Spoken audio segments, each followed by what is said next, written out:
Combinar uma liderança humanizada com tecnologia mais avançada tem o poder de transformar uma cooperativa em um exemplo brilhante de sucesso e crescimento no mercado financeiro. É isso aí, Léo. E nesse episódio, pessoal, vamos explorar como essa combinação impulsiona a inovação na liderança e resulta em conquistas competitivas no mercado. Fique aqui com a gente.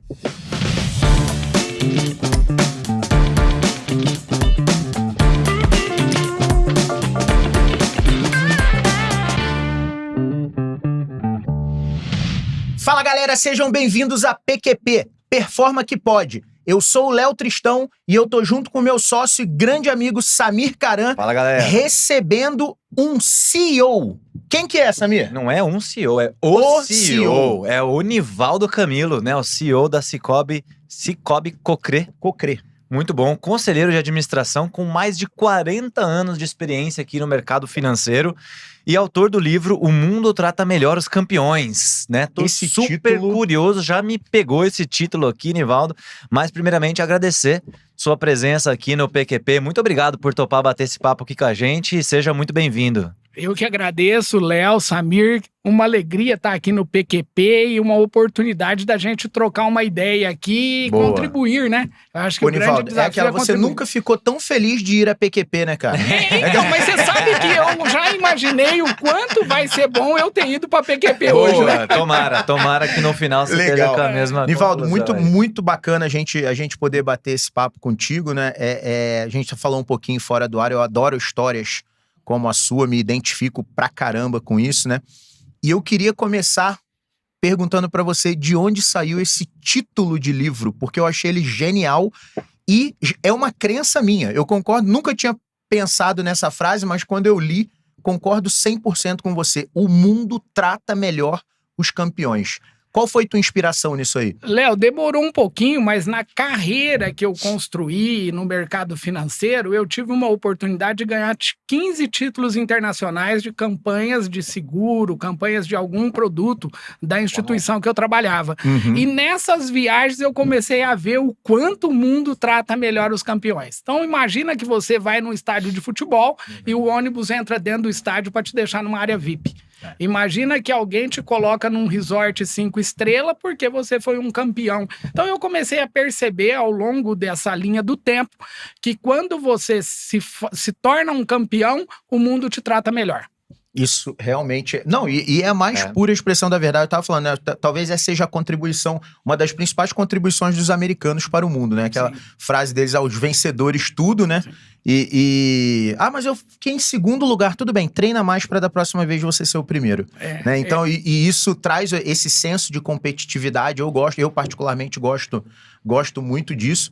E como você falou de prêmios, a tua origem é a área comercial? Eu vou tentar relatar rapidinho, Vamos voltar um pouquinho, porque o livro é mais recente, né, na sua trajetória, e talvez pra gente poder entender o que te levou, né, a fazer essa obra, talvez entender de onde isso começou, né, como é que veio a sua trajetória e como é que você chegou até aqui, como é que foi um pouquinho dessa jornada. Eu queria entregar para vocês o livro, né, que eu obrigado, que esse livro vai pra Biblioteca da Performance. Vai lá pra nossa biblioteca aqui, galera, ó. Todo mundo aí, ó. O mundo trata melhor os campeões.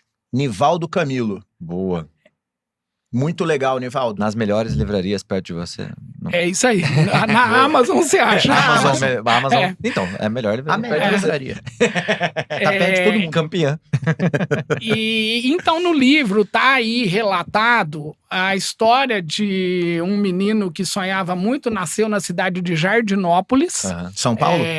Do lado de Ribeirão Preto, capital da manga. Legal. Lá nós somos conhecidos como Boca Amarela, capital da manga. Bastante.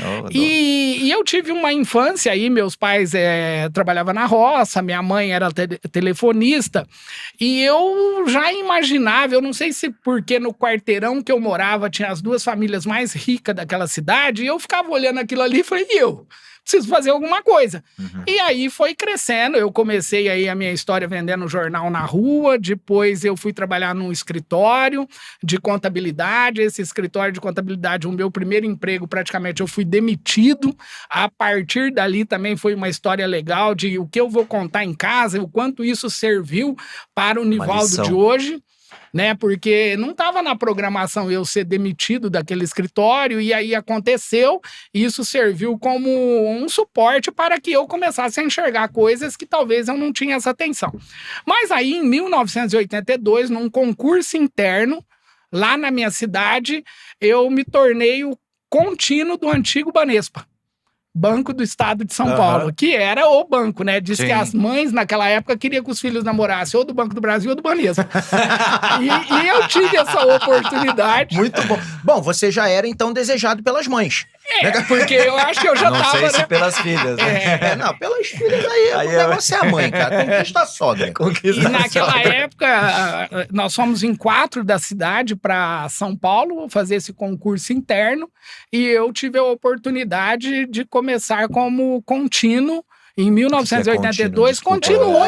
Cara, era o nome bonito do boy. Mas era naquela... Olha o quanto a inovação melhorou a nossa vida, porque o contínuo daquela época entregava extrato, que hoje é tudo online, de bicicleta na rua. Então, em 82, eu precisei tirar uma Monarch Zero, comprar uma roupa nova para começar a trabalhar, e eu me lembro que a minha mãe me deu um relógio. Eu tenho esse relógio até hoje. Que legal. Então, o contínuo era o buscador de lanche. Ele era o e-mail da época. O banco mandava para as empresas o e-mail. Mas eu tinha que levar o lixo para queimar também. E aí, você imagina, numa cidade pequena, eu falando que trabalhava no Banespa e passando no salão de beleza, onde as meninas que a gente queria namorar estavam lá. Então, mas é bancário ou é lixeiro? Em 82? 82. Que legal, Nivaldo. E foi um negócio, porque ali eu já comecei a me ver, talvez como um gerente, como um funcionário, um executivo. O banco começou a despertar essa ambição em você de crescer. Eu vi a oportunidade de crescer, mas que dependeria daquilo que eu me dedicasse. Mas, o que a gente começa a enxergar? O como, né? Qual era o como? Para você ter uma ideia da minha dedicação, aquela época o banco tinha 2 turnos, um das 7 à 1 da tarde e um da meio-dia às 6. E aí, o meu horário era da meio-dia às 6. Mas eu comecei a ir na parte da manhã, almoçava dentro do almoxerifado, que eu era responsável por organizar o almoxerifado, para eu poder aprender com todos que estavam lá. Então, a partir dali, eu comecei a ficar, fala com o Nivaldo. Não, o Nivaldo te ajuda. Porque eu me interessei por já começar a ser diferente. Então, além do que eu tinha que fazer, eu ia buscar muito mais conhecimento através de ajudar as pessoas. Então, aí, de contínuo, eu virei escriturário. De escriturário, aí o meu primeiro cargo veio em 88, aí já como subchefe de serviço. Depois de subchefe veio a intervenção do Banespa, que foi aquele problema lá que teve politicamente falando, e aí o banco ficou mais ou menos estagnado ali por 8, 9 anos, mas na primeira oportunidade que ele voltou a ter um concurso, eu já passei para gerente adjunto. E como gerente adjunto, eu já tinha um diferencial tão grande que eles já falavam assim, olha, você quer ser gerente adjunto numa agência maior ou você já quer ser cabeça de agência ou ser o gerente geral daquela agência menor, onde não comporta ainda um gerente geral? Óbvio que eu escolhi. E aí eu fui para Altinópolis. Altinópolis ali na região de Batatais. Lá foi a minha primeira gerência geral. Depois, para fazer... Em que ano foi isso, em Altinópolis eu cheguei em 89. Em 88, 89, por aí. Cara, mas você progrediu super rápido no banco. Só não foi porque teve a intervenção, né? Sim. Porque a minha gerência geral, eu comecei em 82. Não, 82. Aí a minha primeira gerência geral em 89. Isso, 7 anos até ser gerente geral de entregador de extrato a gerente geral em 7 anos tem muito mérito. E aí, nessa época, eu já tinha ido para Serrana e já estava indo para Altinópolis. Depois, eu ainda fui gerente geral em Taquaritinga e Matão. Em Matão, numa visita de uma caravana, aí já era Santander, no ano 2000. Isso. 99, 2000, já era Santander. Você não estudou lá? Será que não era gerente da sua conta? Eu me formei em Taquaritinga. Taquaritinga eu fiquei... Não, você quer ver, acho que... Puxa lá pra ver quanto ele... Taquaritinga, eu fiquei... Estudante. Eu fiquei em Taquaritinga de 99 a 2000. Porque eu lembro que na época do bug do milênio, eu estava em Taquaritinga. De 97 a 2000 em Taquaritinga. E aí, depois eu fui para Matão também como gerente geral. E de Matão foi a agência que eu fiquei menos como gerente geral. E aí passou uma caravana do banco lá para fazer uma visita e já enxergaram que eu teria a oportunidade de se tornar um superintendente. E aí eu fui para São Paulo numa entrevista, virei superintendente e assumi a superintendência de Araraquara, onde eu fiquei por 7 anos. E aí são várias agências. Aí eu já cuidava de 35 agências, Uau. já era um outro patamar. E engraçado que lá na intervenção do banco, quando eu falei assim, eu ainda vou ser diretor desse banco, todo mundo riu. O que aconteceu? Eu virei chefe de todos eles. Jura? E das aí, mesmas pessoas que estavam lá. Daquelas pessoas que elas não imaginavam que... E eu, quando o Santander comprou, eu vi um tema da meritocracia muito evidente. Sim. E aí eu falei, vai depender mais de mim do que deles. E as pessoas não acreditavam. Por isso que eu acho que um grande diferencial é acreditar e fazer a sua parte. E vamos lá, o que você atribui isso? O que foi para você esse divisor de águas que permitiu... Vamos lá, não é só tempo, né? Porque tinham pessoas que estavam tanto tempo quanto você, ou até mais tempo. Ao que você atribui um comportamento, ou alguma coisa que você fez, ou é sorte? Claro que não, né? Tô brincando, mas assim, às vezes tem gente que fala isso, nossa, o cara chegou lá. O que você acredita e atribui isso, né, na sua carreira aí, como comportamento, como... Sim, Samir, o que eu vejo? Tudo é você fazer a sua parte bem feita e não perder as oportunidades. Então, lá na época do Banespa, nós éramos considerados como funcionário público, obeso eu ainda sou, mas naquela época, você acha que gordo desse jeito, você vai ter uma oportunidade. Beleza, e aí o resultado fala mais alto. Porque você naquilo que tá para você fazer, se você tem uma entrega consistente, fazer o seu melhor. O dono do negócio quer ver a última linha. Sim. Né? E se essa última linha vem cuidando de gente e fazendo algo para a comunidade, ainda melhor ainda. Sim. E na entrevista para eu me tornar superintendente no ano 2002, tinham 140 pessoas para separar 14. Então, eu fui um dos 14. Caramba. Que nós ocupamos naquela época, o banco estava dobrando o número de regional e aí cada um já saía. Tá. E eu acho que o resultado que eu construí, o meu jeito de cuidar das pessoas, fez com que nessa entrevista, em 3 bancas, eu fui selecionado. E como é que é esse jeito de cuidar das pessoas? Conta um pouquinho pra gente. Não sei se é algo que tá dentro do livro, mas como é que você pode desvendar esse... Eu acho que cuidar de pessoas passa por você ouvir de verdade, né? Ouvir de forma genuína, falar claramente, que é o grande desafio. Hoje as pessoas, às vezes, elas se incomodam de dar um feedback. E eu acho que um feedback é algo que eu faço você crescer. Você pode até não gostar, eu só não posso deixar de fazer minha parte. Uhum. Então, acho que a clareza do Nivaldo, ela teve muito mais pontos positivos do que pontos negativos, porque muita clareza também chega uma hora que você fala, poxa, né? Eu, por exemplo, nessa entrevista, eu cometi um erro grave. Quando perguntaram para mim como que eu ia lidar em trabalhar no Santander, na época eu falei assim, olha, eu vou tentar ensinar esse pessoal a trabalhar, porque quando compraram o Banespa, acharam que só eles sabiam. Então, assim, se eu pudesse Foi sincero demais, se eu pudesse voltar atrás, aí o entrevistador tá no livro isso, o entrevistador fechou o caderno e falou, você foi a melhor entrevista do dia, mas agora você vai me escutar. E aí falou um monte pra mim, mas já tinha ido. Então, hoje eu vejo assim, seja claro, sim, mas sincericídio. Entende se é necessário, naquele momento, essa fala. Essa questão do feedback que você colocou, Nivaldo, ela conversa muito com uma crença minha, né? Quando alguém me dá um feedback, a primeira coisa pra mim é admiração. Porque olha só, a pessoa parou o dia dela, despendeu um tempo pra me dar uma informação. Esse cara não quer o meu mal. Sim. Ele tá querendo... Esse cara gosta de mim de alguma maneira que ele quer me ajudar a corrigir algo que ele acha que não tá legal. Sim. Muitas vezes eu recebo feedback e faz muito sentido, mas mesmo quando eu acho que não faz, eu não tô nem dizendo que eu tô certo ou que tô errado. Eu ouvi e naquele momento não fez sentido pra mim. Mesmo assim, eu acho que foi legal da parte dele vir falar comigo. E quando eu dou feedback, a mesma coisa. E eu costumo falar, quando eu tô dando feedback, ó, o que eu vou te falar agora é uma percepção minha. Você precisa ouvir e avaliar se faz sentido pra você ou não. Porque eu não sou o dono da verdade. Mas o que eu não me furto é de falar.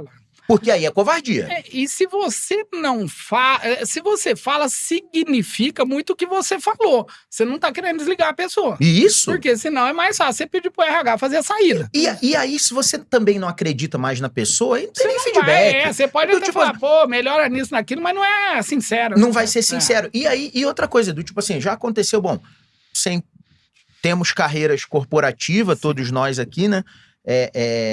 Tipo, eu amo empreender, acho que minha vida foi isso.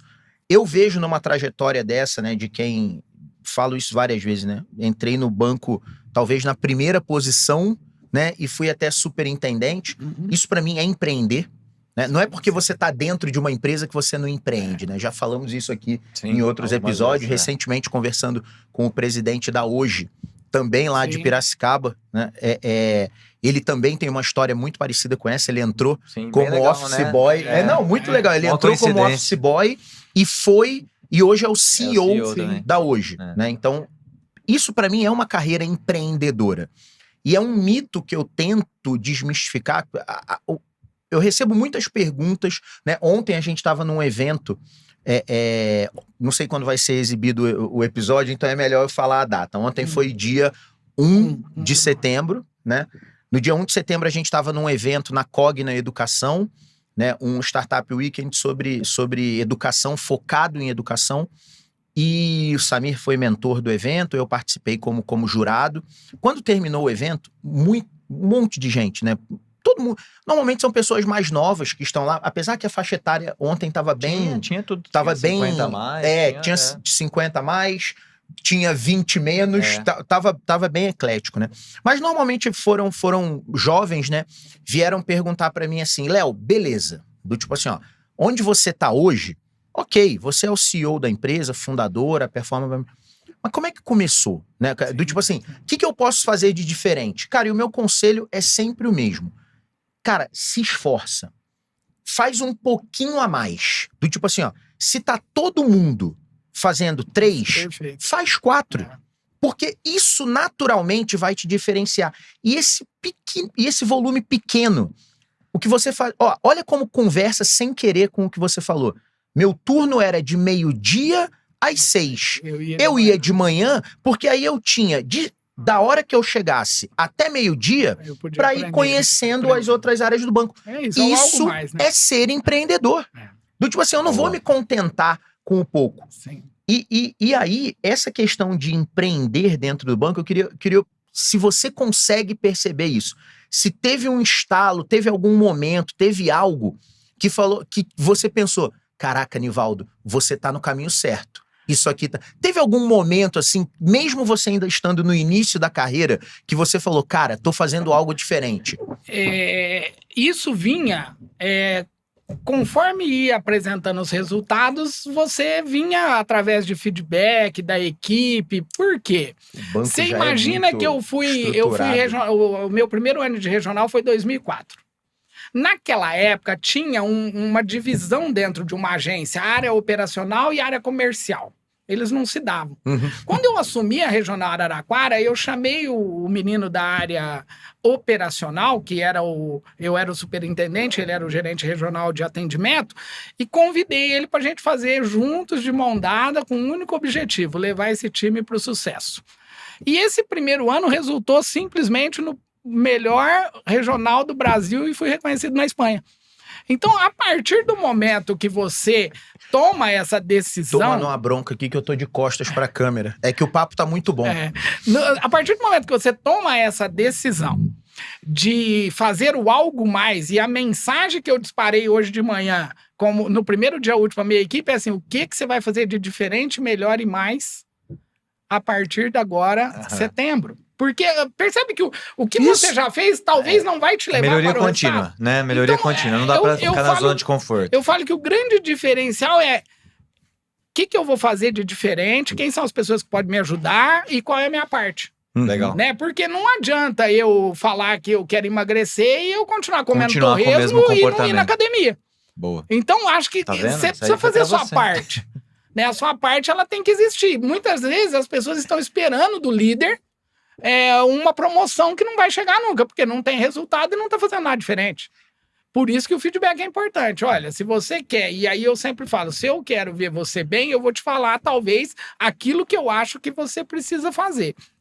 Então, a minha visão é, quando você quer, você arruma um jeito. Quando você não quer, você arruma uma desculpa.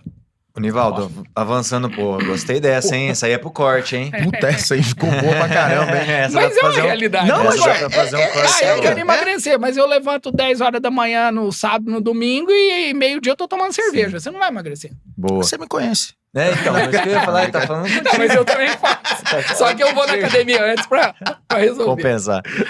Vamos lá, avançando um pouquinho. Você chegou aí, trilhou a carreira, chegou superintendente já no Santander. O que levou você a fazer como é que foi essa transição para a Sicoob, assim? Tudo tem um começo, meio e fim, né? Eu sempre falo isso. E eu tive o privilégio de me aposentar após 35 anos de serviço. Uau. Numa condição super jovem, que foi muito importante pra mim, porque minha mãe tinha um sonho de ver eu aposentado. Ela é viva até hoje e ela me viu eu aposentado saindo pela porta da frente. Então, no ano de 2016, o banco me chamou e falou, Nivaldo, eu tenho uma oportunidade aqui, a minha chefe aqui de Campinas, a rede, falou, olha, tem uma oportunidade para aposentar, tem um incentivo aí, o que você acha? Né? E aí, tava num momento em que eu achei que... Fez sentido, depois de 35 anos, eu falei assim, acho que eu vou ficar um ano sem fazer nada e, de repente, alugar uma casa na praia. Não consegui. Não dá. Porque a minha aposentadoria foi Eu comentei esses dias com um colega do banco que veio me visitar. Tiveram um cuidado muito grande com a história do Contínuo, que aposentou como diretor regional. Sim. E aí, eu participei de todos os eventos de final de ano do banco e depois, no dia 9 de janeiro, assinei a rescisão no sindicato e encerrei ali aposentado.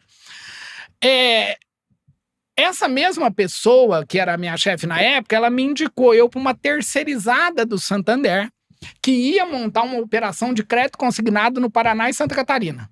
E no dia 28 de janeiro de 17 eu já estava trabalhando para essa empresa. Falhou miseravelmente. Mas, até hoje, não parei. E aí eu fiquei lá um ano.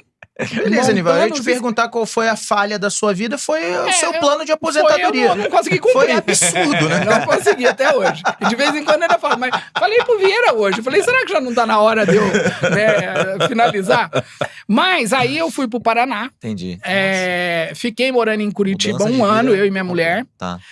E montei 18 escritórios para Poupa Crédito, que é essa empresa de crédito consignado para serviço pro Santander. Só que o que começou a acontecer? Poxa, eu tinha que pegar avião em Curitiba e ir para Foz do Iguaçu. Turbo hélice, azul, quase caía toda vez. Eu falei, esse negócio não vai ficar legal. Minha profissão do sonho. De vez em quando, eu pegava o carro, um HB20, ia parar lá em Guarapuava. 300 quilômetros de estrada, pista simples, caminhão. Minha filha aqui em Piracicaba e minha mulher sozinha em Curitiba. Aí o dono da Poupa Crédito, muito meu amigo, falou, Gerson, quero voltar. Eu acho que deu o que tinha que dar e vou voltar. Você ficou quanto tempo nessa loucura? Um ano, de janeiro de 17 a janeiro de 18. E eu tenho certeza que sua mulher devia estar pensando assim, pô, mas se fosse pra trabalhar, era melhor ter ficado no Santander. Então, mas um outro dado, né? Mas você sabe que aposentadoria, né? Mas que tudo na vida tem um significado. Propósito. Cara, morar em Curitiba, depois foi legal? de tudo que eu... Nossa! Uma cidade bem bacana, melhor lugar do mundo, né? Entre aspas, pra você curtir ali. Então, assim, foi uma oportunidade, porque eu nunca tinha morado fora do estado de São Paulo. Eu morei em 10 cidades no interior de São Paulo. Mas nunca morei na capital. E fui morar em Curitiba. Então, foi uma experiência espetacular. E aí, depois de lá que eu cheguei, eu recebi um contato de um hunter de Ribeirão Preto. E esse hunter chegou em mim até em função dele ter ido buscar uma outra pessoa para assumir essa função, e essa outra pessoa falou, não sou tudo que você tá imaginando, mas eu conheço alguém. Boa. Eu conheço alguém que, assim, é o cara que você tá procurando. E aí, eu até brinco, eu fiz uma amizade legal com ele chama Aldo. Legal. E no dia que ele me ligou, ele falou assim, olha, aqui é só metade. Falei, poxa, mas com metade? Ele falou, você não é o Nivaldo? Eu sou o Aldo, Nivaldo. Nossa. E aí, ali nasceu a minha ida. Nasceu a minha ida pra Sicoob Cocré. Que legal. Eles estavam procurando um executivo para cuidar de gente. E porque a cooperativa ia entrar num cenário de livre admissão. Ela sairia só de agronegócio para atender todos os segmentos. E aí, o presidente do conselho, na época, que é o que me contratou, o Evandro, ele falou, olha, eu preciso de um cara que entende de mercado, Mas eu tenho uma equipe hoje triste, uma equipe meio apagada, uma equipe que talvez esteja tendo alguma dificuldade por algum gap de liderança e eu preciso achar essa pessoa. E aí eu fiz a entrevista com ele e, segundo ele, eu sou o cara, porque foi a única que ele fez e ele já falou, vou acertar com esse aí. Tá parecendo você. Faz uma entrevista, já gosta. E aí eu tô lá há mais de 6 anos já. Que legal. Comecei e você entrou como diretor operacional. Você entrou eu na cuidava de crédito, cadastro e área comercial. Tá. 1 ano depois, aí eu assumi a cadeira de CEO. Entendi. Então eu estou lá agora, já desde 2019, ocupando essa cadeira de CEO, e lá tem sim uma trajetória de um crescimento exponencial através das pessoas. E eu acho que o grande diferencial foi despertar nas pessoas o potencial que elas já tinham dentro delas. Só para eu entender um pouco, me explica um pouquinho o que é o Cicobi e o que é o Cocre, né? Legal. Porque eu já vi Cicobi... Esse é o grande desafio nosso hoje. Tá. Cicobi é um sistema. É um sistema, né? E debaixo desse sistema tem 342 singulares, se não me falha a memória, porque era 344, mas acho que teve alguma fusão, 342. E a Cocre é uma dessas 342. Tá. Então, se você vier aqui em Campinas, se você for dar uma volta aí, você vai achar Metropolitano, Credit Citrus, você vai achar Unicentro BR. Tá. São vários sobrenomes. Cicobi. Tudo sistema Cicobi. Mesma bandeira, vamos chamar. Um único sistema. Entendi. Mas cada um com a sua governança, cada um com o seu direcionamento. Como se fossem franquias, ou não? Não Como sei se pode chamar franquia, assim, mas uma analogia ao sistema de franqueadora muito e franquia. parecido. Eu tenho Tá. uma instituição financeira cooperativa que utiliza o sistema Cicobi. Um sistema único, entendi. E aí esse sistema nos coordena. Mas os seus clientes são por regional, por região. O sistema Cicobi hoje tem 8 milhões de cooperados. Uau. Nós, na Cocre, temos 29 mil cooperados. Tá. E É o aí maior do Brasil? Não, o sistema sim. O sistema. Hoje é o maior 8 sistema milhões. de cooperativa do Brasil. Sim. Mas, se você for pegar as cooperativas, a Credit Citrus, por exemplo, ela é a maior da América Latina. Então, ela tem 160 mil cooperados, alguma coisa assim. Entendi. E nós lá, a nossa sede, nós nascemos em Piracicaba, oriundo do agro, e aí passa um pouquinho desse crescimento exponencial, porque quando eu cheguei lá, nós tínhamos 14 mil cooperados, 14 agências, 225 milhões de carteira e 140 funcionários e um total de ativos em torno de 400 milhões. Uhum. Então, o cuidar de pessoas, o olhar para o futuro, o inovar, hoje nos colocou com 25 agências, com quase 2 bi de ativo, e a nossa carteira de crédito já foi para quase 800 milhões. Então, é um crescimento exponencial que gerou aí muitas sobras e também apoio para a comunidade onde nós estamos instalados. Vamos lá, você falou, desculpa, de inovação, só para não perder o gancho. Eu ia nessa também. Boa. Então, o que é inovação para você? E aí, como você pode dar exemplos na prática? Porque às vezes a galera acha que inovação é lançar o iPhone, né? Inovação é fazer, sei lá, o carro autônomo, né? Para você, no dia a dia de uma cooperativa de crédito, o que é inovação? Vou começar com uma parte que me chamou bastante atenção, porque logo que eu cheguei na cooperativa, eu falei assim, gente, nós precisamos saber o que essas pessoas têm de expectativa da cooperativa. E a primeira inovação que nós fizemos na cooperativa foi uma pesquisa GPTW. Tá. Para as pessoas poderem nos falar o que de fato elas tinham interesse em... Ouvir o time. E aí essa foi uma inovação. Para você ter uma ideia, a inovação para nós lá foi fazer uma cozinha para as pessoas poderem almoçar. Caramba. Que é um negócio que, se você não pergunta... Não, ela tinha, mas não era aquela adequada, confortável, aquela... Então, um lugar melhor para almoçar. Inovamos. Inovação naquele momento lá, porque vem tecnologia lá na frente, mas naquele momento foi eu ir visitar a agência nossa de Chavantes, sentar na cozinha com o gerente geral e ele falar, por que nós não criamos uma linha de rotativo agro? Que é um dinheiro que eu posso antecipar para o nosso produtor, até sair os recursos controlados do Banco Central, e aí quando sair lá ele paga o rotativo dele. Então o juro que ele vai pagar, que vai ser bom para a cooperativa, compensa no produto que ele tem que comprar. Já é melhor. E criamos o rotativo agro e também o giro rural. Então, inovar é ouvir, traduzir E depois, se precisar, buscar a tecnologia, porque sem ela também... E lógico, nós na Cocre sempre nos amparamos para que a nossa tecnologia não ficasse devendo dentro das propostas que a gente tinha de agregar para as pessoas. Então, genial, hein? Adorei o exemplo. Cara, começar pela necessidade, né? Pela dor. Lá ainda quando era um outro CEO, eu sugeri que a gente criasse em Piracicaba, porque a história do nome da Cocre, que quase ninguém consegue chegar nesse nome com a pronúncia que a gente acha que tem que ser, eu falei, nós precisamos tornar a Cocre mais conhecida. Sim. E como que nós vamos fazer isso? Eu falei, olha...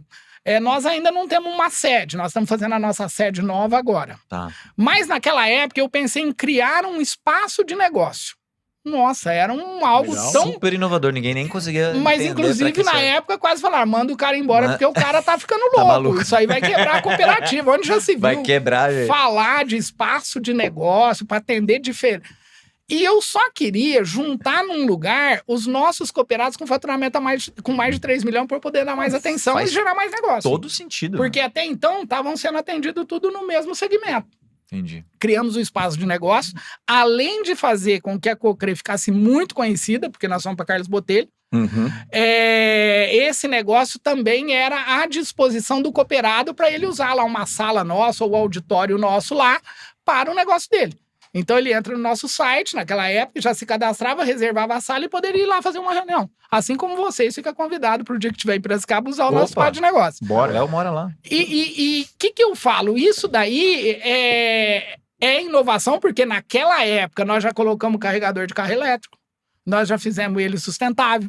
Juro. Em que ano isso, Nivaldo? O espaço de negócio foi inaugurado no... Quando que foi o ano da pandemia? Foi 20? 20. Então eu sei que nós inauguramos ele numa semana, na outra veio o lockdown e fechou. Caramba. Então foi em 2020. Em 2020, em plena pandemia, a gente fez a mesma coisa. Igual o nosso escritório. A gente fez uma puta reforma, o escritório ficou lindo, gigante, lockdown. Na Cocre, nós inauguramos 3 agências em plena pandemia. O espaço de negócio, o Shopping Serra Negra e Mojimirim. 4 agências que não teve nem inauguração. Tá. A gente só abriu e tocou. E deixou fechado lá, esperando. Esperando o negócio. Tá. Então, assim, inovamos de várias formas, sempre colocando as pessoas diante de um cenário de acreditar, de se capacitar. Então, lógico, fizemos parceria com a MIT, com o Deloitte, tudo isso veio. Sim. Tem que ter. Eu não tinha toda a expertise para fazer tudo que tinha que fazer, mas eu tinha ideias e provocações. Nivaldo, legal. É sabido que o mercado financeiro é um mercado muito agressivo, né? A gente tem aquela... A gente fica com aquela imagem de Wall Street, né? De um lugar super agressivo, onde todo mundo quer pegar todo mundo, etc. E você fala bastante, né? É nítido a sua preocupação com pessoas, liderança humanizada, você falou isso algumas vezes. Como é que você equilibra essas coisas? Respeitar o tempo de cada um, respeitar a personalidade de cada um, ser humano, mas ao mesmo tempo boa pergunta.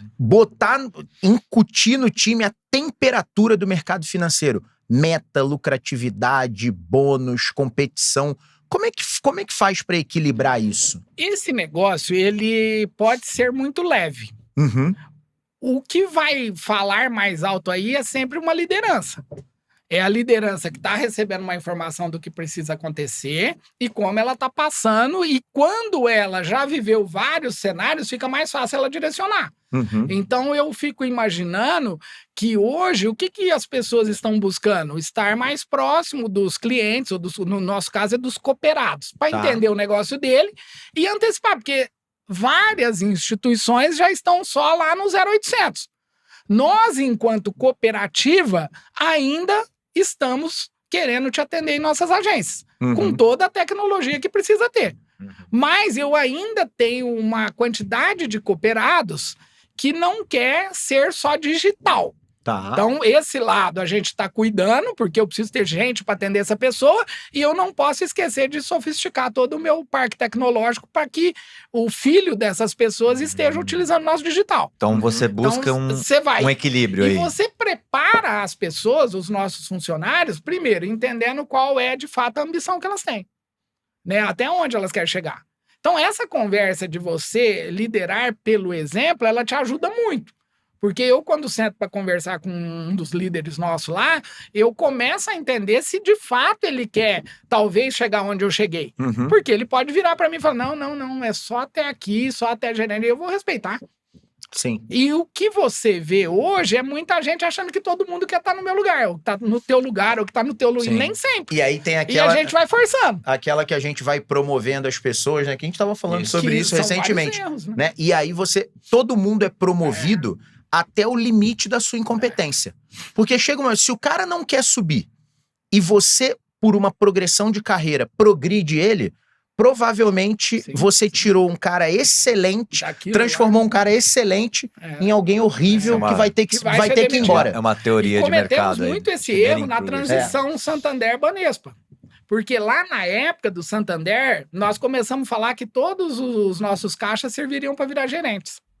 E não foram todos. Uhum. Alguns viraram e foram lá. Mas eu aprendi muito. Acho que essa história me ajuda muito hoje eu a olhar para as pessoas e tentar fazer uma gestão de uma forma mais leve. Uhum. Né? Quando eu cheguei lá na Cocrê e eu tinha vindo de banco, então qual era a ideia? Pô, esse cara vai acabar com a cooperativa, isso aqui vai virar um banco. E aí me perguntaram, qual a estratégia? Eu falei, mais cooperados, mais vinculados e mais satisfeitos. Então, mais cooperados. Eu precisaria de novos clientes. Novos. Isso não ia ter como fazer o negócio acontecer. Mais vinculado, porque nós tínhamos produtos e serviços tão bons, mas a maioria achava que a gente não precisava ofertar. E mais satisfeito porque a gente queria atender bem. Uhum. Isso seria igual a mais resultado. Então, quando alguém me perguntava, eu falei, gente, é muito leve, mas você vai precisar fazer. Sim. Abrir, reter e conquistar cooperados, vincular através dos nossos produtos e serviços, atender bem. O nosso negócio é de emprestar, de captar e nós não podemos perder. Se você sabe que você está fazendo isso e tem as ferramentas, e aí vem toda a lista de propenso, aí toda a tecnologia embarcada, vai fazer com que você chegue no final do dia não tão cansado. Esse mercado, esse público que você trabalha, você diria que de alguma forma, ou foi resistente a algum uso de tecnologia? Você já viu alguma resistência ou a galera adota bem, assim, sei lá, pensando até em gestão de mudança, né? Porque quando a gente fala de equilibrar tecnologia e pessoas, tem aquele estigma. Eu já plantei projetos, por exemplo, às vezes de plataforma, e-commerce, aplicativo, que o vendedor ali falava assim, pô, isso aqui vai vir para me substituir. Você tem esse tipo de sentimento? Vou te dar um exemplo bem gritante lá. Quando nós começamos a enxergar essa evolução da Cocrê, nós pensamos assim, olha, alguns serviços que a gente conseguir centralizar vai nos ajudar a ter mais gente para atender o cooperado. Foi um pânico. Porque as pessoas da contabilidade, por exemplo, imaginou que ia se perder o emprego. Isso. Então, e como é que a gente lida com isso? Explicando os porquês. Então, eu acho que aí é você explicar para o cara que nós, hoje, talvez, não vamos precisar dele lá na retaguarda, mas sim para atender um cooperado. E sempre vai ter que ter alguém na retaguarda. Sempre. E aí, cabe à liderança também começar a enxergar dentro desse novo cenário aonde eu vou colocar as pessoas. Então, e lá na agência, eu já vejo assim, ó, muitas vezes a resistência está no nosso funcionário. Porque vamos imaginar que eu poderia ajudar alguém lá a entender que se ele usar o aplicativo dele da nossa cooperativa, ele talvez não vai precisar correr o risco de ir até a agência. Tá. Mas muitas vezes eu já pus na minha cabeça que ele não quer, que ele não gosta. Então acho que esse é um grande desafio, né? Fazer com que as pessoas dediquem tempo para explicar tudo aquilo que acontece numa cooperativa para os cooperados. Hoje o seu cooperado, ele já consegue, por exemplo, contratar algum serviço 100% digital? Tudo. Nós temos fábrica de limite, ele entra lá e compra um carro de forma digital. Você tem a informação, assim, mais ou menos, como é que é essa distribuição assim, hoje percentual? Ainda é muito pequeno. Pouco. É muito pequeno. Quem se resolve 100% digitalmente. A parte do dia a dia, ele acho que muita gente, né, quer olhar o extrato, Pix, isso aí. Depois, o pós-venda. Mas aí eu lá, para fazer um crédito, muitas vezes eu ainda tô procurando a agência. Tá, então a maior parte ainda vai. É humano. E lógico que aí contradiz um pouco com as fintechs, né? Que já tá mais incentivando. Tem algumas surgindo 100% digitais. Isso, só que é o que eu falo, nós estamos caminhando sim para isso, mas eu ainda tenho um público que vai ser um pouco mais demorado, porque minha mãe, por exemplo, com 84 anos, ela vai lá no Santander da minha cidade, eles mandam ela no autoatendimento. Eu acho que isso não é cuidar de gente. Não é. Isso não é humanizar. Você entendeu? Porque aí ela treme. Tratar todo mundo igual. Você entendeu?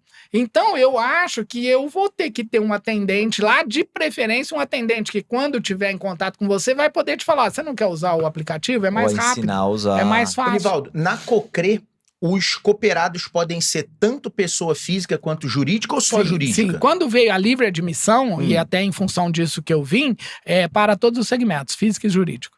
Ela é oriunda do agro, oriunda do agro. Pedir um crédito. E tem algumas cooperativas que é o capital empréstimo. Tá. Então vamos lá, se você for dentro da Johnson, por exemplo, tem uma cooperativa lá, que a gente chama de solteira, que é uma capital empréstimo. Então o Cicobi, a maioria é livre admissão, mas pode ter alguma que é vinculada só a algum segmento. Entendi. Tá? Você tem que aprovar tudo. Mas antes eram somente pessoas jurídicas. Não, antes no caso da Cocre, física e jurídica, mas vinculadas no agronegócio. Sempre do agro. Tinha, assim como era de médico, né? Tinha que ser médico. Hoje não, hoje nós somos uma livre admissão. É livre. Fica aqui o convite para vocês experimentar a Cocre. A gente faz. Tem um detalhe que eu usei muito aí ao longo dessa minha trajetória.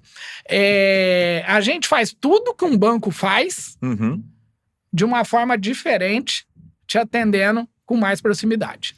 Eu queria, agora voltando na sua jornada aí, que tá muito legal. Então você entrou na Cocre, né, e chegou aí, galgou posições também, fez esse crescimento, né, atingiu esse grande crescimento. E o que te motivou para ter a ideia de escrever esse livro? Essa pergunta é legal. Em 2007 para 2008, eu passei por um dos temas mais difíceis que eu acho que um ser humano passa. Eu tive a informação que a minha mulher tinha um câncer.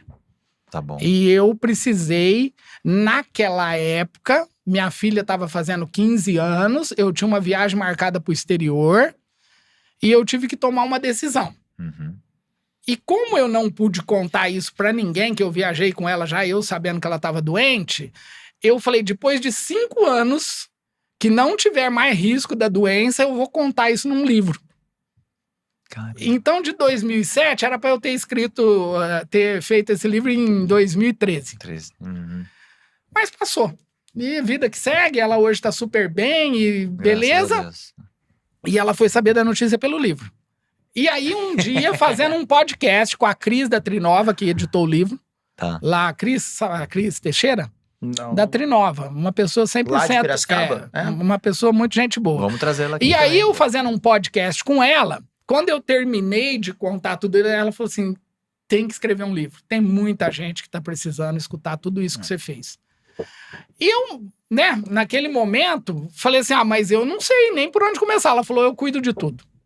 E aí tá aqui, o mundo trata melhor os campeões. E aí eu fui contar essa história que aconteceu comigo em 2007, aqui no livro, e minha mulher ficou sabendo no dia que lançou o livro que ela leu. Mas dá um spoiler da história, assim, pode? Assim, pode, eu fui viajar com ela, eu sabia que ela estava com câncer, eu sabia que quando eu voltasse de viagem eu tinha que ir direto com ela pro médico.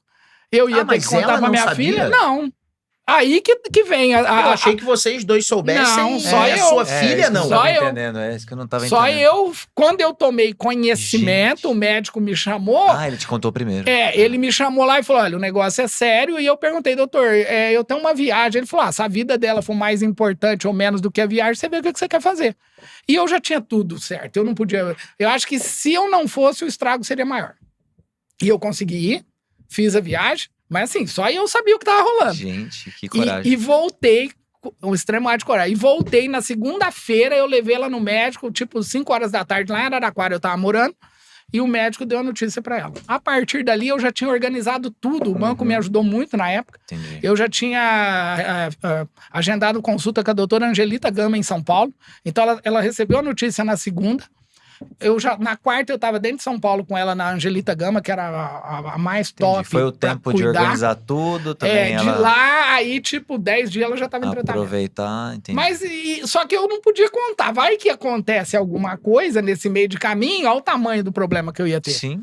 Só que minha filha fazendo 15 anos, nunca tinha saído do país. Todo mundo empolgado com essa viagem. Como é que eu ia fazer? Corri o risco.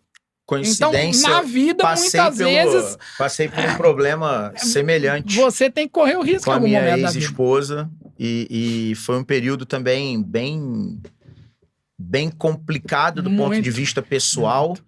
No meu caso, olha que dicotomia. Período pessoal muito difícil, no período profissional a empresa decolando, né? Eu tendo que me dividir, mas meus sócios na época foram, como sempre, muito generosos e acabaram fazendo um período que seria super difícil ser bem tranquilo, né? Mas foi um momento, acho que foi o único momento assim que eu me desliguei um pouco do trabalho, foi para dedicar um pouco de esforço para ajudar a Paula, na época, a passar por uma fase. Porque só quem tá do lado de alguém que recebe um diagnóstico de câncer sabe como que é isso. E no final das contas, um dia eu conversei com ela, depois a gente se separou e tudo, mas a gente tem até hoje, uma super relação, a gente é muito próximo, né? Temos um filho, temos um elo eterno, né? Então, nós somos muito próximos. Eu falei com ela, mesmo na época, acho que a forma como ela encarou a situação, Nivaldo, fez até um problema gigante, que era um problema gigante, né?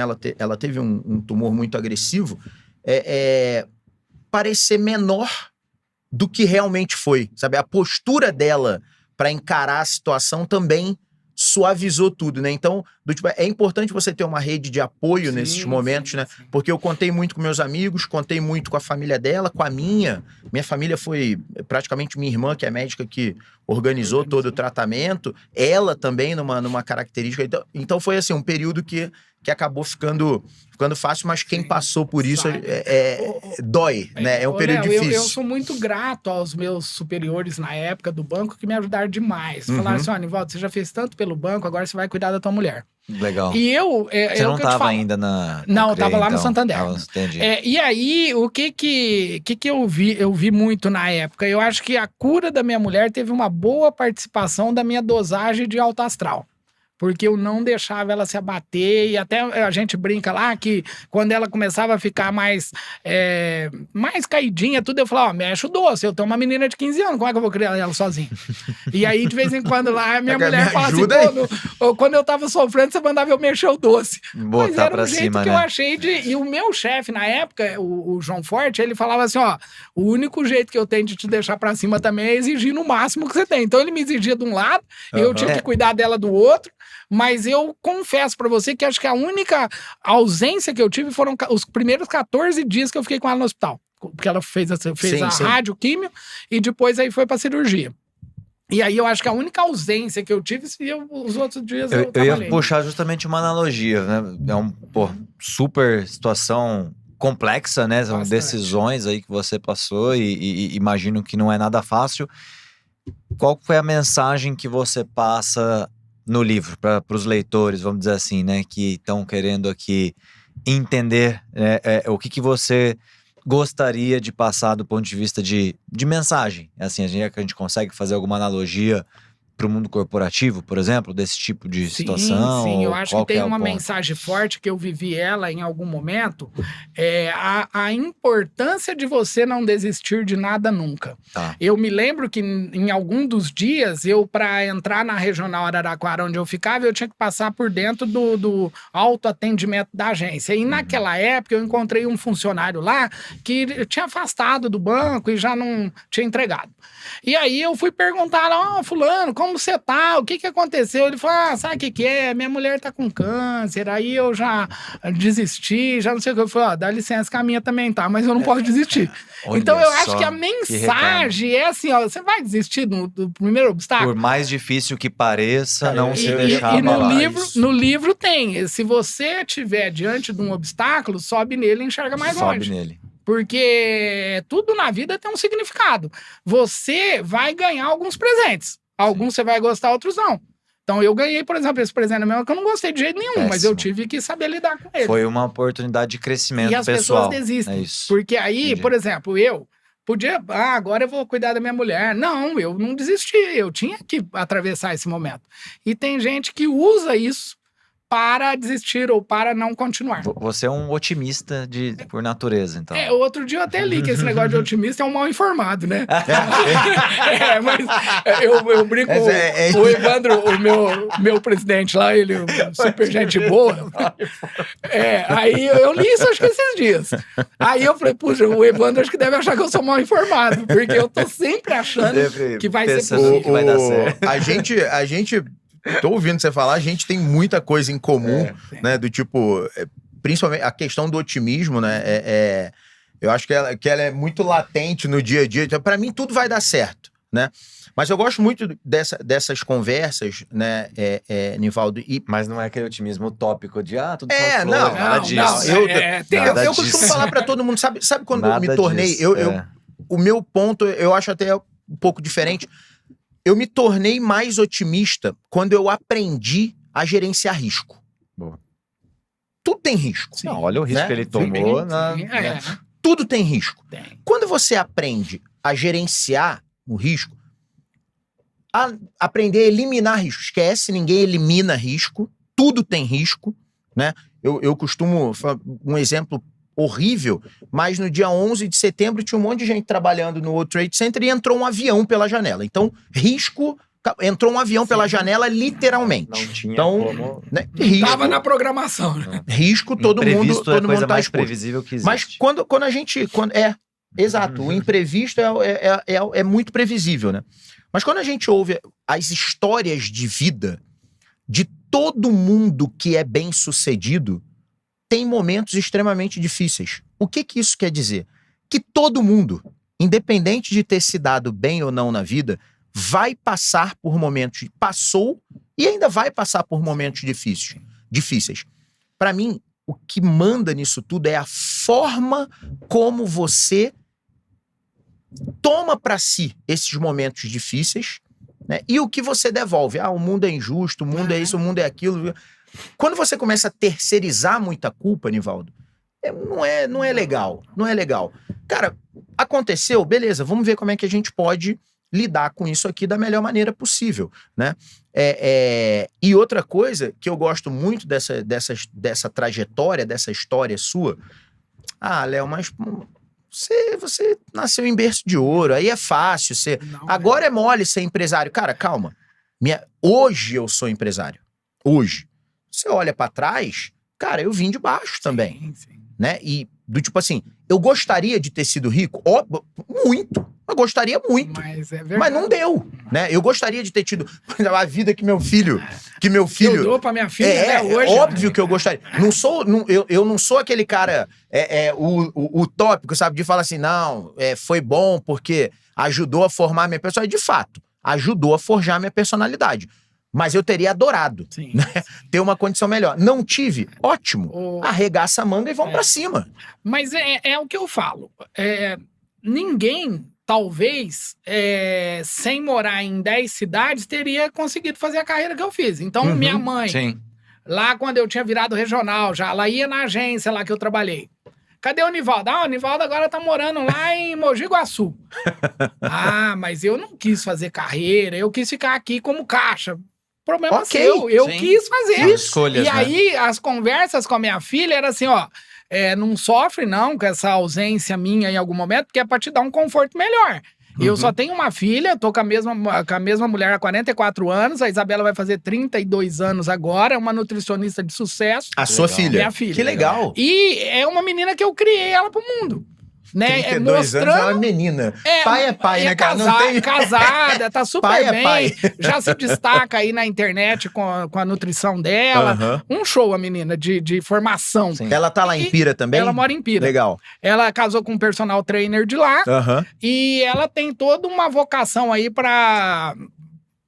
tema de nutrição esportiva. E ela se deu muito bem, porque ela é um exemplo. Só que ela é filha única. Todo mundo que fala da filha única? Não sei. Não, ela se vira. Um dia eu falei pra Isabela, se vira. Porque eu não sei se você vai ter a sorte que a tua mãe teve de arrumar um marido igual eu, né? Então... Se não fosse essa minha modéstia, eu seria perfeito. Mas graças a Deus ela casou muito bem, se deu muito bem na profissão. Que legal, Nivaldo. E ela foi uma menina que eu fui ausente. Porque eu viajava muito, eu cuidava de regional, eu tinha vários momentos que eu não tava. Mas ela não me deu trabalho, porque eu sempre fui explicando os porquês. Por que eu não vou estar no seu dia do seu aniversário? Ah, porque eu tô numa reunião importante para que eu possa continuar te dando todo o conforto que você tem. Então, eu acho que é isso. Você tem que ter um propósito, um objetivo. O que eu queria? Eu nasci pobre. Eu ia fazer o quê? Eu ia continuar vendendo jornal ou ia ajudar meu pai, que era empreiteiro, com levar a turma para apanhar café? Então, eu comecei a enxergar a oportunidade que muitas vezes dependeria mais de mim do que das pessoas. Eu tive essa conversa difícil com a minha família também em um determinado momento, né? Que foi falar pra eles, tipo assim, gente, ó, vamos sentar. A minha prioridade não é vocês. Eu joguei limpo, eu preferi jogar limpo. A minha prioridade é o meu trabalho. Porque eu acho que o meu trabalho vai me colocar numa posição onde eu vou poder cuidar melhor de vocês. Então foi um trade-off. Hoje eu me arrependo de algumas coisas, eu acho que eu poderia ter sido mais próximo em alguns momentos e tudo, mas eu acho que no final, o saldo... Compensa. Não, o saldo foi positivo. Foi positivo. Que teve erros no meio do caminho, é outra certeza que vão ter erros, vão ter acertos. Nivaldo, eu queria te fazer uma última pergunta, né?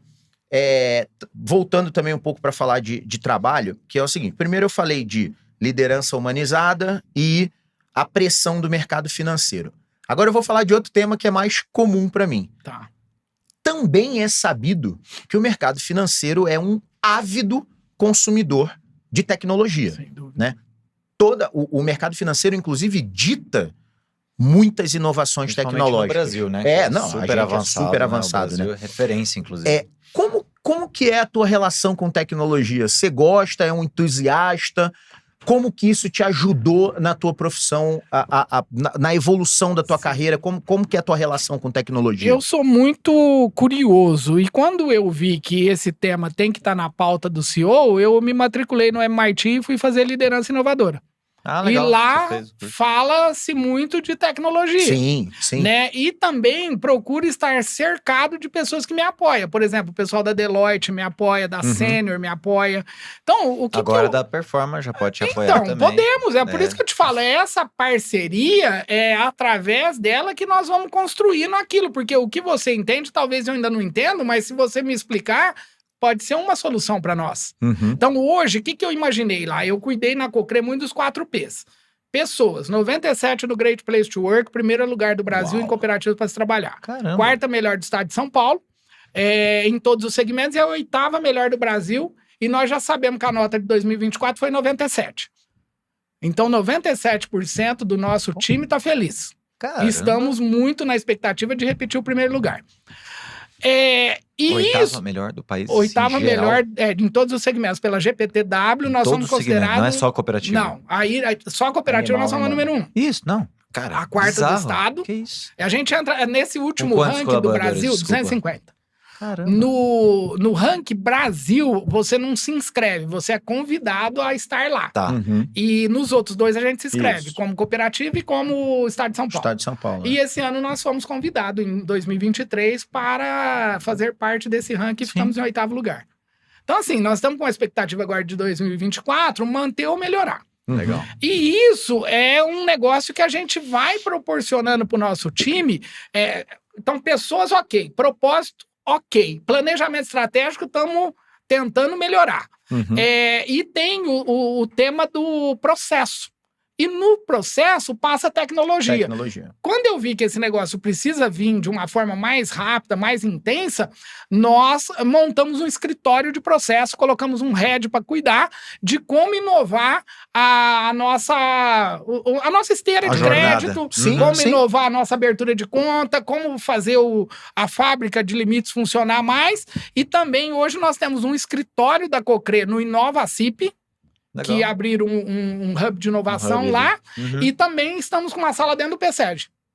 Então, é esse olhar. Se você falar assim, você domina... Não, eu sou curioso você tá e vou buscar... ali, tá buscando conexões, saber domina, quem sabe. Quem domina. Boa. Então, eu falo que assim, legal. nós somos pequenininho, mas ousados. A gente quer fazer diferente. Você falou 2 coisas ao longo desse papo, só conectando com as nossas crenças também, como a gente super, né, tem a ver. A primeira de inovação que começa pelas pessoas. Cara, tem um slide na nossa apresentação institucional, depois eu te mostro, tá escrito assim, inovação embaixo, comece pelas pessoas. Você vê assim, parece de arrepiar. Porque, claro, inovação tem a ver com o que é desejável, o que é praticável, do ponto de vista de tecnologia. Tipo, não adianta ter uma ideia que eu preciso de teletransporte, tipo, não existe ainda, não é custoso demais. E o que é viável financeiramente. Quando você encontra a ligação dos três, é o que as pessoas querem usar, é fácil de fazer e dá dinheiro. Então, pô, isso é uma inovação, dá resultado. Mas o começo de tudo é pelo pilar das pessoas. Sim. E a segunda é o que você colocou de satisfação do cliente, de olhar a jornada, de olhar a experiência do colaborador. A gente tem um framework, um desenho que a gente faz, que é a jornada do cliente, desde que ele começa na necessidade de consumir o seu produto até o pós-venda, e a gente coloca embaixo a jornada do colaborador. E a gente entende que, assim, é tão importante quanto cuidar da jornada do employee experience e o customer experience, falando dos termos técnicos de mercado. É tão importante quanto o seu customer experience, a experiência do seu cliente, a experiência do seu colaborador é tão importante quanto. Porque um colaborador satisfeito e feliz, ele vai cuidar bem do seu cliente. Ele vai prestar um serviço. O cliente então, assim, é muito legal ver que você... E vou te dar mais um dado relevante, porque o nosso NPS é 81. 81 é zona de excelência. Sim, porque a maioria das instituições aí tá buscando 60, 70. Sim. Hoje nós já somos 81 o NPS de cliente. De cooperados. Então, o nosso colaborador está feliz, sim. Nós temos selo de saúde mental. Boa. E o nosso cooperado tá falando, dá para melhorar, né? Porque o meu chefe fala assim, 81, nossa, Nivaldo, tá longe, hein? Vamos pro 90. Então, mas tirou só 8 na prova, né? Quem não conhece a fórmula, que é bem agressiva. Minha, então, última pergunta. Que dica você daria para talvez outros empresários ou outros executivos aí que estão na sua posição, que, muito parabéns, né, primeiramente por essa trajetória e por esses resultados, de fato, não tem como não dizer, de fato, que você é um campeão, né, como tá aqui no livro. Mas como é que a gente pode, talvez, incentivar ou inspirar, né, outras pessoas que querem realmente chegar lá e cuidar das suas pessoas ou cuidar do seu cliente, que, assim, de uma forma muito sucinta, o que você diria que é essa principal dica aí? Só para finalizar o tema da inovação na Cocre, esse mês passado nós lançamos o nosso app.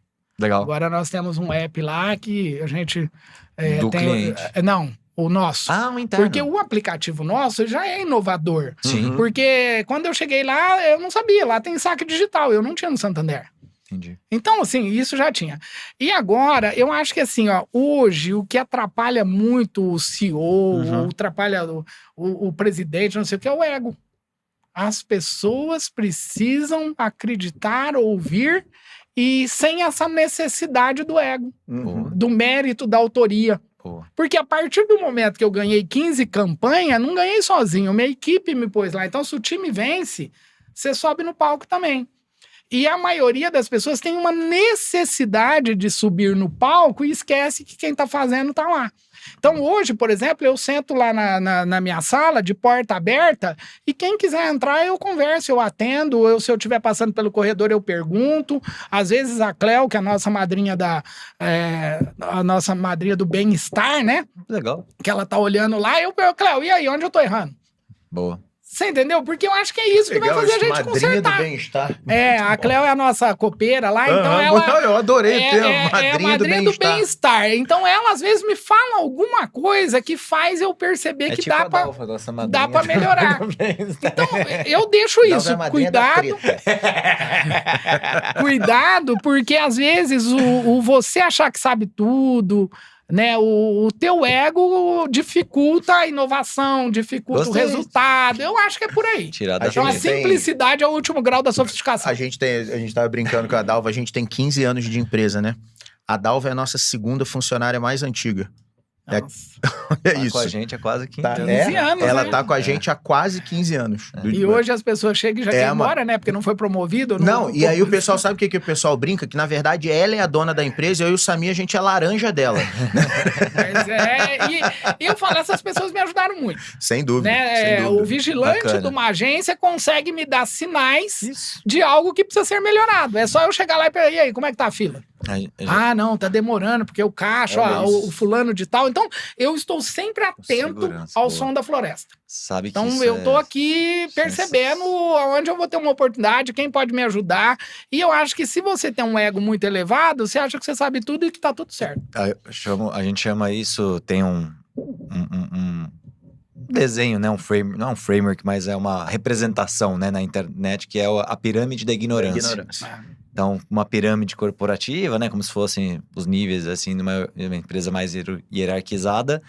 Quanto mais alto, mais ignorante você é dos problemas que acontecem no dia a dia. Então, a importância de você realmente percorrer todos os andares. É isso. Né? Se você fica aqui em cima, a chance de passar um monte de coisa que você nem sabe que está acontecendo. E aí, Nivaldo, quando você não faz esses mergulhos que você faz de perguntar pro cara da agência, etc. Quando o problema emerge, às vezes é tarde demais ou vai custar muito caro para resolver. E, cara, eu não tô falando de dinheiro. É desgaste. Emoção, às vezes, tempo. E aí, tempo acaba sendo dinheiro também. A gente tem muitas crenças em comum, sabe, Nivaldo? É mal barato bater papo assim. E só para deixar uma frase que eu tenho usado bastante também o resultado vem através das pessoas e não apesar delas, né? Então, não adianta eu achar que eu vou entrar na Cocre amanhã e que tá tudo... E muitas vezes a gente inibe as pessoas de se posicionar, de falar, por você achar que você já sabe que o que você tá fazendo tá certo. Quando eu entrei na Cocre, eu escutei muito isso. Não, mas aqui já tá bom, já funciona, já é assim, pra quê? Por que você vai inovar? Por que você vai querer fazer? E isso não ajuda a construir. Legal. Eu acho que o que precisa ajudar a construir é acreditar nas pessoas e despertar o potencial que elas já têm. Cara, Nivaldo, adorei o papo. Maravilhoso. Né? Infelizmente a gente você viu que... Viu que a gente falou? O pessoal já tá se matando aqui do lado. E fica o convite aí pra conhecer a nossa estrutura lá em Piracicaba. Somos vizinhos, pô. Vou lá tomar um café. Vai ser um prazer receber vocês. Vamos fazer negócio lá. Agora nós estamos indo pra uma sede. Negócios, então. Isso, e nós estamos indo pra uma sede nova também, que deve ficar pronto ano que vem. Nós estamos... Lá também. Lá em Piracicaba, mas aí já é na Casa Pascoal Padovani, ali nas concessionárias, né? Onde era a Nissan. Legal, prédio legal. Nós estamos... fazendo a nossa sede nova lá. Depois de muitos anos, nós vamos sair ali do Centro Canagro, só a sede, a agência Logo que eu mudei pra lá, eu morava ali pertinho, perto naquele condomínio que tem em frente à Unimed ali, que é bem na cara ali. Então, nós estamos indo pra lá pro ano que vem, acho que nós já vamos com certeza, vamos fazer uma visita. Trouxe só uma lembrancinha aqui da Cocre. Legal. Muitíssimo obrigado, espero que o meu livro possa ajudar. O livro vai pra biblioteca. Eu vou ler, eu já te falo, eu adoro ler. Quem pegou pra ler disse que leu no dia. O Léo, isso que é muito fácil. Exatamente. Pelo assunto, esse aqui eu mato rápido. Adoro ler. É uma forma de eu me desligar um pouco do digital. Sim. Eu fico o dia inteiro no computador, aí quando eu não tô no computador é respondendo o WhatsApp de cliente, quando eu não é jogando, que eu adoro jogar online. Tá. E aí, eu tô o tempo, cara, eu preciso me desconectar em algum momento. Leitura é o meu... E aí eu faço questão de não ler. Não, tem que ser papel, de não ler. Eu ainda tenho o fetiche do livro mesmo, de pegar o livro e tal. Eu gosto também do livro. E quem sabe num próximo momento, o segundo livro tá em andamento, vai chamar gente, falta de gente ou liderança. Aí você volta aqui pra contar. Porque, gente, eu falo assim, tá comigo quem eu quero, né? As pessoas que estão lá, eu posso tirar. Falta de gente. Se tiver faltando e você me falar o porquê tá faltando e se precisa, a gente contrata. E liderança é onde a coisa pega. Porque muitas vezes você troca o time inteiro e o que tá fazendo mal pro negócio tá lá. Então, saber cuidar disso também é ousado. Pronto, vão me trocar. É inovador. Pronto, vão me trocar. Você vai voltar aqui para contar desse segundo livro. Obrigado, viu, Nivaldo? Muito obrigado. Prazer em conhecê-lo. O bate-papo foi maravilhoso. Fico feliz. É muito bom. Eu acho que uma das principais coisas que eu gosto do podcast é que de tempos em tempos eu conheço pessoas que eu penso assim, caraca, que droga, por que eu não conhecia esse cara 30 anos antes? E você, eu acho que entrou nesse hall aí. Muito obrigado pelo tempo. Nos encontrar mais vezes. Com certeza. Só o primeiro papo. Legal. E pra você que ficou com a gente até o final, já sabe. Papo ótimo desse, cara, curte, compartilha, ativa o sininho. Se você quiser fazer uma pergunta pro Nivaldo, bota aí nos comentários, a gente faz chegar até ele responde, a gente bota de volta aí. For de Piracicaba, compra o livro, conhecer, né? Compra o livro dele, O Mundo Trata Melhor os Campeões. Boa. E mais do que isso, compartilha, faz esse conteúdo chegar até mais gente. Vamos formar mais campeões, galera, porque é isso que o mundo tá precisando. Beleza? PQP, performa que pode. Porque você pode performar. Um abraço, galera. Valeu. Tchau, tchau. Valeu.